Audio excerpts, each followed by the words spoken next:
So this is the first side, a little bit haphazard here, where I've taken the Ryobi and ground down the trim that they mention in the drawing, which I'll show in a moment.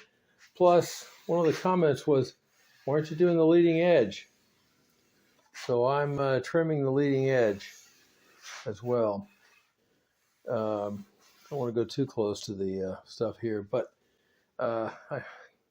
this is what's facing the water. This is the edge that's cutting through the water when the boat's sailing, not this one. Anyway, more later. It's a little bit messy, but it's going to get sanded and it's going to get total fair, and then it'll get epoxy and lead pellets with some brass cross straps inside, and then and some paint, and that'll be it. So there's the other side. Still not perfect. Gouges, all going to get sanded out, and the edge has got to be touched up and faired, a little Bondo, and some lead. One more thing I wanted to add.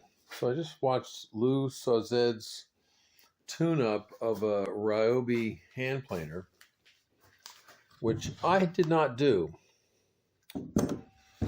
And we'll take off the battery.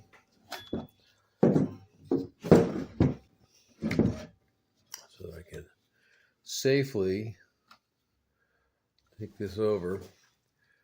These blades extend beyond the edge of the in-feed and out-feed tape. And these two platens. Looks like this isn't even centered. Also, if you look at that, it's got a nice sharp edge on it too. But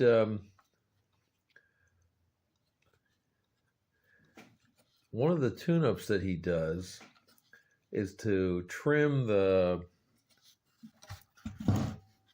this blade here, as well as the blade holder, and on this side as well. And then this has two blades versus my Bosch, which only has one. Anyway, I didn't do that. Big mistake. I don't know if you can see it, but I've got horrible gouges here. And between sanding and total fair, that will help. Now, the plans only call for this side, but we did this. Point being, and I will put in the link to Lou Sauzet's video on tuning up the Ryobi, and I think it could apply to any hand planer, power planer. I've finished sanding the. I planed it with a hand planer. This is the rudder, that is. I'm sorry, the centerboard, and I had some big gouges in it, various places, and then that was using the Ryobi hand planer, and which I still haven't cleaned up the blades. But anyway, then I took a belt sander, just a rigid belt sander. It's very dusty. You got to wear a mask. I probably should have put a hose. I had a bag on this and it fell off, and I just kept going, but it's very dusty. Anyway, so I've sanded it down so that I have 5 layers showing here, and then the same here, except it's a much steeper pitch. I've got to round this edge a little more. Oh, as I mentioned earlier, there was a little bit of a warp in the in the rudder, and it's pretty much gone. There's a little bit left here, and so I took out a little bit on this side, and I pulled the other sides on the this thing isn't flat, so that doesn't, don't worry about that. But I took some off the underside here, and some in the middle, and it's pretty straight now. So one last thing, here's the rudder, smoothed out, thinned somewhat, and here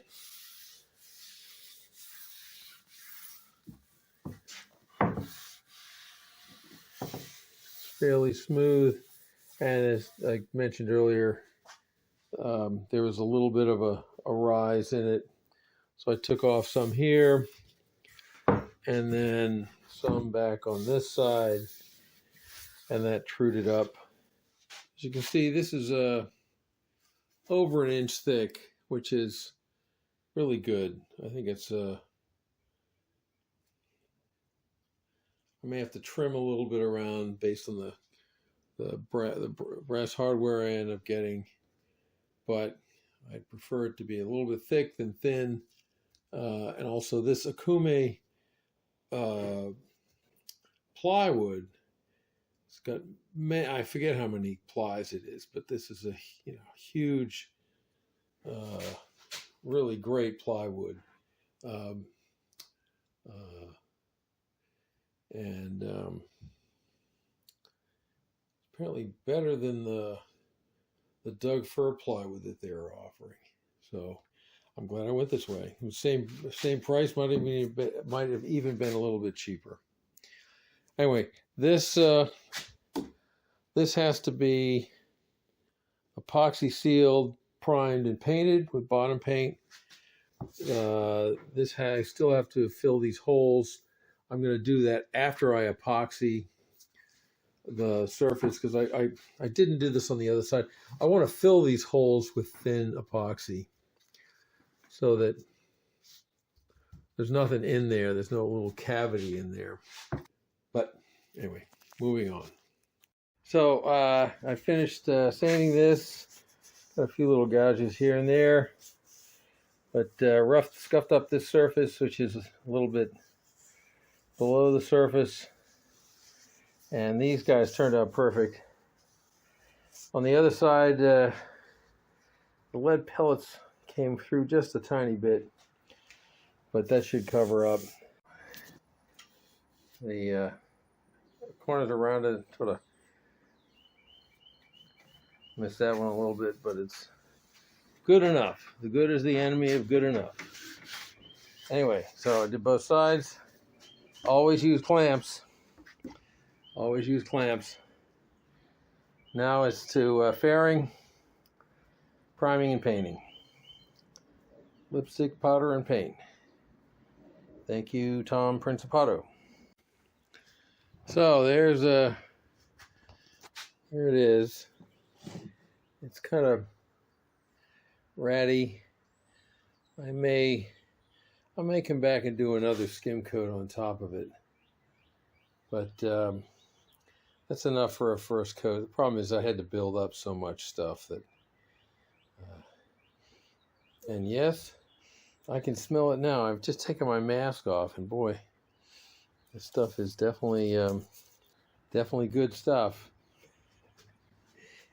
Anyway, I gotta wait 3 hours before I can do this. So this is a long process, unfortunately. So I gotta find something else to do. I put some stuff down here for scratches. I didn't bother up there. I'm going to seal this with epoxy. I'll sand it again. Once I sand it with that, that should be as smooth as it gets.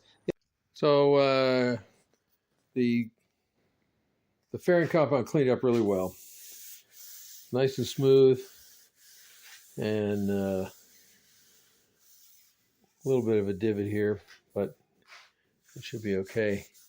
Some scratches there, not too bad.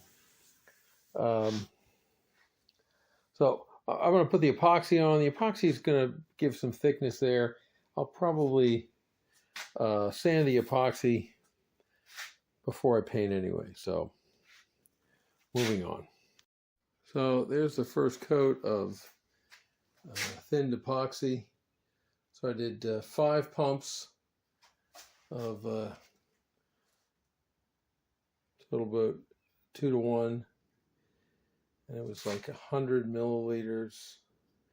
And so I added roughly 30 of denatured alcohol and slathered it on with a chip brush. Just a disposable little brush. Probably should have used foam brushes. I didn't have any. Anyway, it penetrated very nicely. I got it down into these holes. So they're sealed on the inside. Not real thick, but I'm going to put some Bondo on top of them. There's a couple places right in here that need to be touched up, and then the whole thing's, both sides are going to get sanded, of course. So I'm going to let these dry for a while, flip them over into the other side, and then once that's dry, probably going to touch this up. Anyway, get through all this epoxy stuff on these guys, and then start into finalizing all the fairing, and then get the painting done. So I flipped these over, and they had drips coming around the from the sides, and I took a sharp chisel, and it's still tacky, so it's not completely dry. I hadn't planned on this, but I'm glad I did it, because the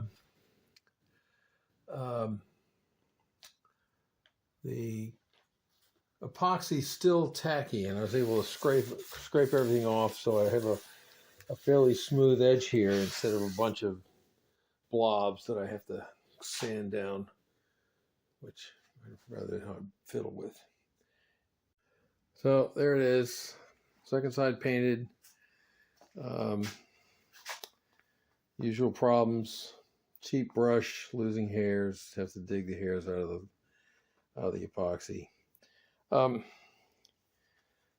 This is a sealer coat, so we're gonna fiddle around with the other side of the centerboard. I still have to punch a hole in the centerboard, but I'll do that separately.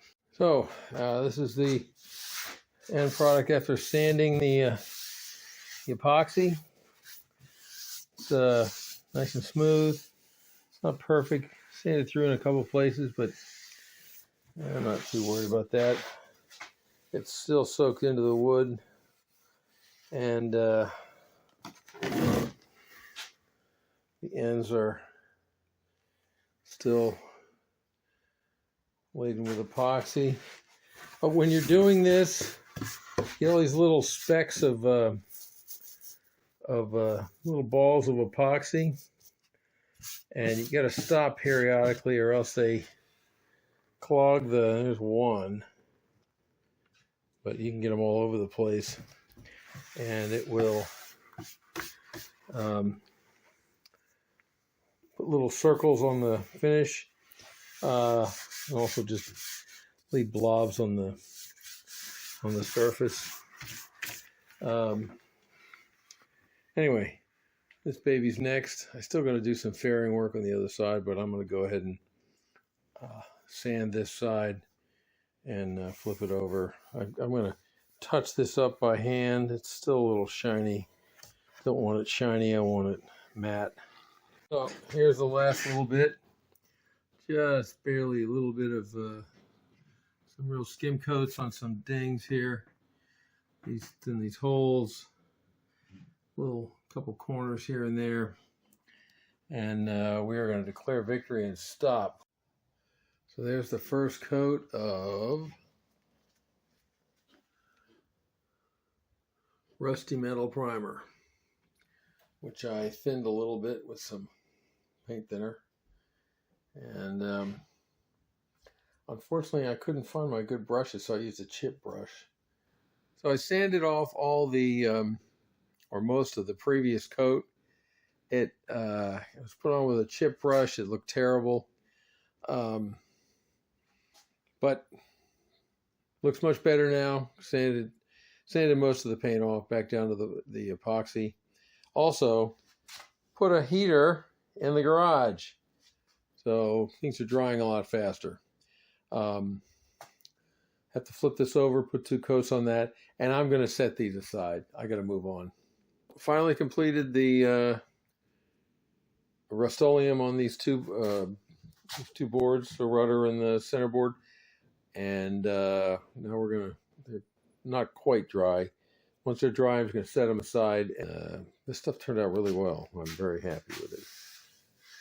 Very nice and smooth.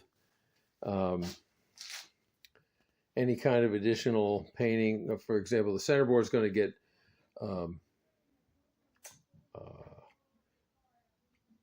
bottom paint, but not until later. The centerboard trunk, on the other hand, I'm going to have to do it before I assemble it because I can't get inside otherwise.